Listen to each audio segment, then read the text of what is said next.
All right, Shalom. First and foremost, I want to give all praises, glory, and honor to Yahweh, Bahashem, Yahweh Shai, Bahashem, Rakakwadash. Double honors to the elder apostles of Great Millstone who rule well, and salutation and much love to you Akim out there pushing out his word and truth and sincerity. And this is the brother Ash coming back with another lesson, Lord, so it's edifying and exhorting to the hopeful elect. And this is going to go in on the topic of brotherhood. You know, I've seen a lot of brothers been in the spirit of hitting on that topic. So I might as well join in on it, and you know, that's something that you really do not want to forsake, man. You know, the Lord said to forsake all, but one thing that He did not include in that was the brotherhood. All right, because this is the true family. All right, what He said to His own mother. All right, He said, or to the men that came to get Him while He was with His disciples. He said, "Your mother and your brethren stand without." Fuck you. All right, so, and He said, they that do the will of the Father, the same as my mother, the same as my brother, you know, roughly paraphrasing. So the truth, your true family is this brotherhood. All right, you're not going to find love like this anywhere else. All right, that agape, if you will. So let's start in the book of John. The one Yahweh whom He loved. All right, this is John 13. And verse 34, it says, "A new commandment I give unto you, that ye love one another as I have loved you, that ye also love one another." Right? And Yahweh Shai was willing to die for the ones He loved. All right, He washed their feet. He became a minister unto them. All right, when He really was the one should have been ministered unto, but He loved them so much that He came to minister unto them. All right, and He showed them pure love. Okay. And sometimes that entails getting on them. How many times would He get on the disciples? How long would you be simple, man? He would call them simple. You know, so you know He was getting on them, but that's true love. All right. But verse 35, "By this shall all men know that ye are my disciples, if you have love one to another." All right. And this people should look at us, all right, once we're amongst each other and be like, wow, there's something different about these guys, you know. And it's true, you know. I've witnessed it personally, and if you've been around long enough, you should have as well experienced this. All right, the type of love that we have one for another, and how, you know, friendly we are with each other. And people look at it and be like, damn, who are you guys? You know, well, you know what, you know, that people should just look at us in awe. And we've had it countless times, man. People, to the point where people actually come and inquire about us. Like, what are you guys? What do you? And, you know, me personally, I'll just say we're brothers. I don't give a damn what people say. They're going to look at me like I'm crazy, but hey, that's what we are. We're brothers, man. You know, and it's a beautiful thing, all right? Because you've never experienced any kind of love like this, man. Not from your mother, not from your father, all right? Not from your woman, your kids. Trust and believe that the love of the brotherhood is beyond anything outside of the love Yahweh, Bahashem Yahweh Shai has for us. Okay? And hell, even King David and Joshua, man. That's the kind of love, all right, that I'm talking about. Okay? Wait, what is that? I said Joshua? Was it David? Let me see if I can get that.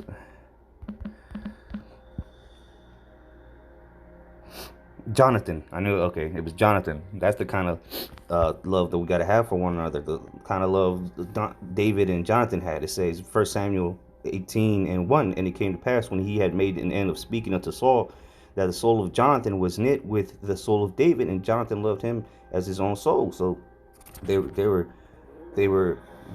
homies, you know, ride or die, as they say. Okay. And that's the love you're going to get in this brotherhood. All right, because remember, the house of David is what we're talking about here. Okay, so Salakia, something going on here. Man, shit's freezing up. Satan don't want this kind of love to be brought forth. All right, because the house of David, man, that's the unity, man. That's the Bible. That's who Yahweh Shai was talking to right there. All right, have love for one another, and by this shall they know that you are my disciples. If you don't have love for the brotherhood, it's a very real chance, a good possibility that you ain't part of the elect. All right, 1 John 3:11. It says, "For this is the message that ye heard from the beginning, that we should love one another." And what was he referring to? Well, Yahweh said, man. Okay, Yahweh told us to love one another as He has loved us. So I just wanted to reiterate that point, all right? Because the brotherhood is a very key element to this ministry, and without it, you're not going to get very far. Okay, and you can be, we got brothers that have to do Cain by themselves, because or just one other brother. Brothers been doing it for a long time by themselves, like the brother out there in Alaska. He was out there for a long time by himself, but what, he was still part of the body, communicating, okay, still being able in contact with the brethren. All right, Hebrews 10 verse 25.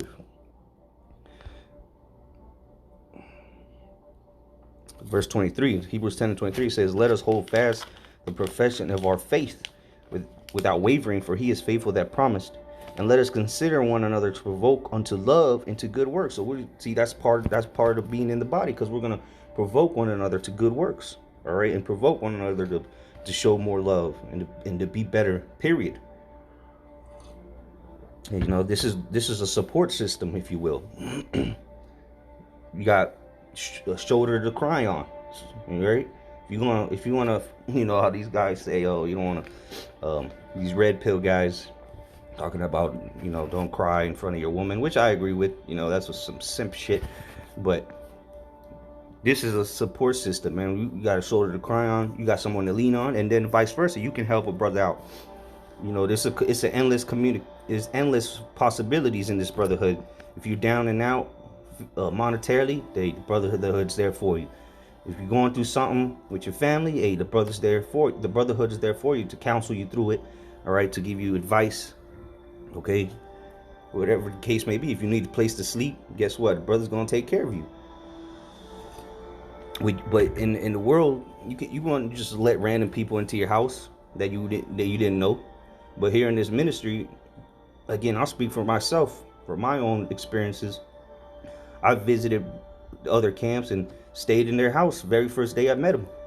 What kind of love is that, man? You can't put a price on that kind of love, and you can't buy that kind of love. Okay.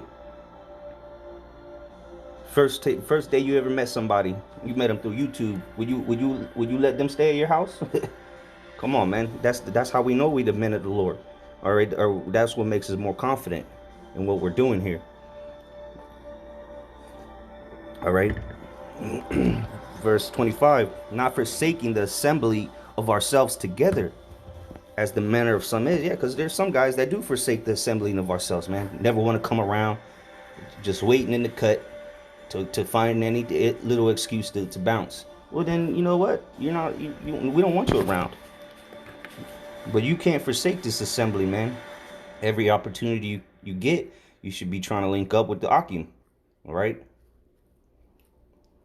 And so you grow in the spirit. The scriptures say, "Where 2 or 3 are gathered in my name, there am I in the midst thereof." So when your brothers gather together, Yahweh Shai is there with us. And it didn't say nothing about no solo dolo, the lone wolf, the lone ranger, the lone ranger prophet. I mean, if that's what you want to do, that's on you. But the Lord gave us a brotherhood for a reason, and it would be wise to utilize it, all right? To be part of it. Indulge yourself in the body of Yahweh Bashem Yahshai. You can't be, if you cut your finger off, hey, that finger's going to wither away and die, man. But what? The body's going to still function without the pinky. You see, he's not forsaking the assembly of ourselves together, as the manner of some is, but exhorting one another, and so much the more as you see the day approaching. So you're supposed to be exhorting one another more, getting with each other more, growing in the spirit more, seeing these days are evil, man. We're at the end. They're talking about microchips being implanted in people. World War III's on the horizon. I mean, what more do you want to see for you to get serious about this? Because when all hell hits the fan, there's only one kind of person you're gonna want to trust, and that's gonna be a man of the Lord. Don't put your trust in anybody except for Yahweh Shem Yahushai, and it trickles down to those men, his men that he has set up. All right, and if you're not around, how you gonna learn if those are the men or not? You know, sometimes you gotta sacrifice your time to be around the brotherhood. All right, because you're gonna gain more from that than whatever else you were gonna do. That's not gonna profit you. Let's go to Sirach or Ecclesiasticus 9 verse 10. It says, "Forsake not an old friend." Right, and these old friends, we go, Lord's will with those men, we go back to the beginning, helping the earth be created, or helping Yahweh create the earth. That's the oldest friend you can have. Outside of Yahweh is the men standing next to you in battle. It says, "For the new is not comparable to him. A new friend is a new wine," right? And the best wine is the old wine. You don't want a wine they just put in a bottle yesterday, or a week ago, or a month ago. No, you want that old aged wine, so to say, a tried and tested friend. Okay, it says, "Wine, when it is old, thou shalt drink it with pleasure." Right, you're supposed to drink that wine with pleasure, and when it's old, that's where you get that pleasure. It's better. All right. Sirach 6 and 14 says, "A faithful friend is a strong defense, and he that hath found such, and one hath found a treasure." And there you go. Did not the Lord call us friends? So you found a treasure, man. A faithful friend, because there are some that crept in unawares, some phonies out there, but for the majority, man, the brothers are faithful friends. Come through at whenever time is needed. Brothers need something that you can count on, brothers, man. You down and out, you stuck on the side of the road, whatever the case may be. Brothers gonna be there for you, and you're not supposed to abuse it either, though. Be a niggard, okay? Verse 15, "Nothing doth countervail a faithful friend, and his excellency is invaluable." It's a spirit, because we mentioned earlier, you can't pay for it. You can't buy this kind of love. You can't pay for this kind of friendship. It's invaluable. It has to be earned. And ultimately, it has to be given to you from Yahweh Shem Yahushai to even be part of this body. Verse 16, "A faithful friend is the medicine of life, and they that fear the Lord shall find him." So again, you have to, it's a whole process to this, man. You have to fear the Lord to even be considered to be, have a faithful friend, and become a faithful friend unto others. Into the body of Yahweh Shem Yahushai, okay?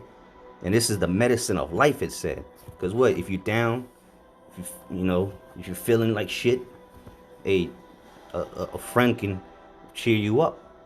A brother can support you, or help you get through whatever you got to get through. If it's something you're sick physically with, hey, brother might come through with herbs or anointing.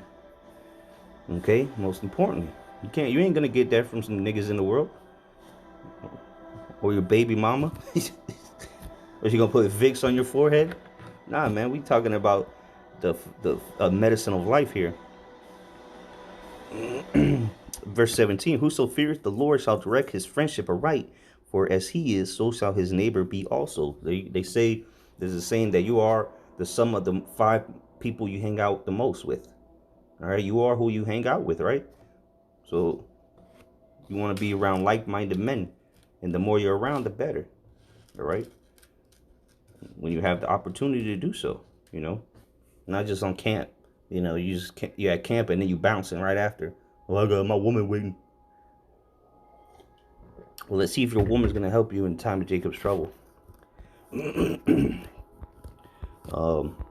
Couple more precepts. Don't want to make this too long. Just pretty much straight to the point.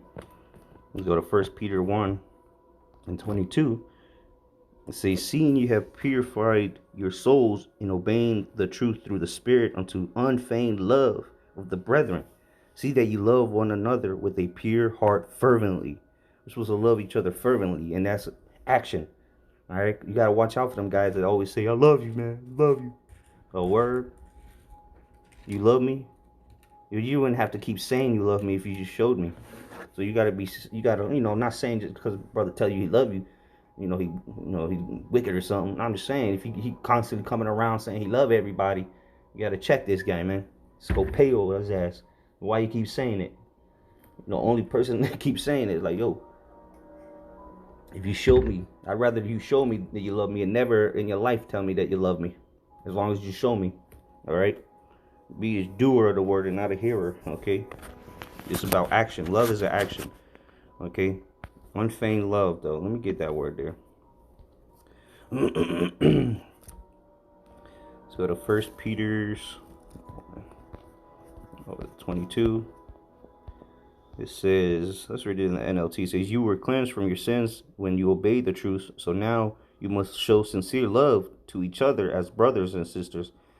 Love each other deeply with all your heart. So let's go to that word there, unfeigned, which I don't know what it means, but let's go into it. It says unfeigned, undisguised, sincere, all right?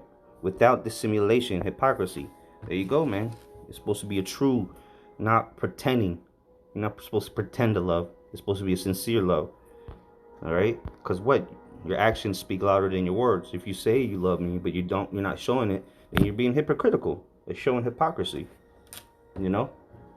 So let's get back to, we go to the next chapter here. In verse 17, 1 Peter 2:17. Man, honor all men, love the brotherhood, fear the Most High, honor the King.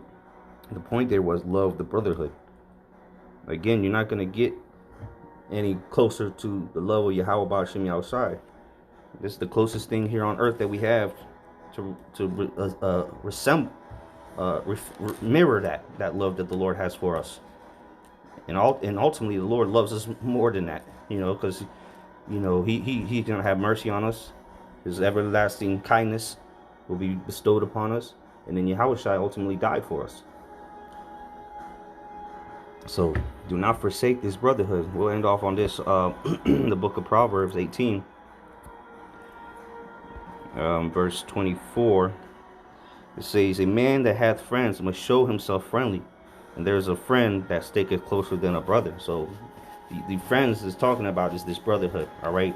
The men that you meet in this walk that the Lord has set up, the house of David, is closer. It's going to be closer than any of your family. All right, yeah, some brothers got actually blood brothers, so it's even easier. We can understand. Me and my young, are actually blood brothers in the camp. So we've already had that understanding that before we came into the truth of a bond, an unbreakable bond, of friendship. So we were able to recognize it in other men when we came into this truth, because we've already had that established. Not everybody has that with their blood brothers, but through the Spirit being this brother did, and now it makes sense why now, but you're not gonna find anything better than the men of the Lord. All right, that's gonna be closer than a brother, as it says. All right, and there's a friend that sticketh closer than a brother. All right, let's read that in the NLT, and then we'll close out just to see what it says there. All right, Proverbs 18. It says, there are friends who destroy each other, but a real friend sticks closer than a brother. There you go. Let's go here real quick. Stick it closer. The block. Clinging, adhering to. Cleave. Yeah, you got to cleave. There's a brother. A friend's going to cleave closer, all right? Again, like we read about King David and Jonathan. So the Lord's will, this is edifying. Just wanted to put my input into the brotherhood. All right. So Lord's will, this is edifying. Shalom.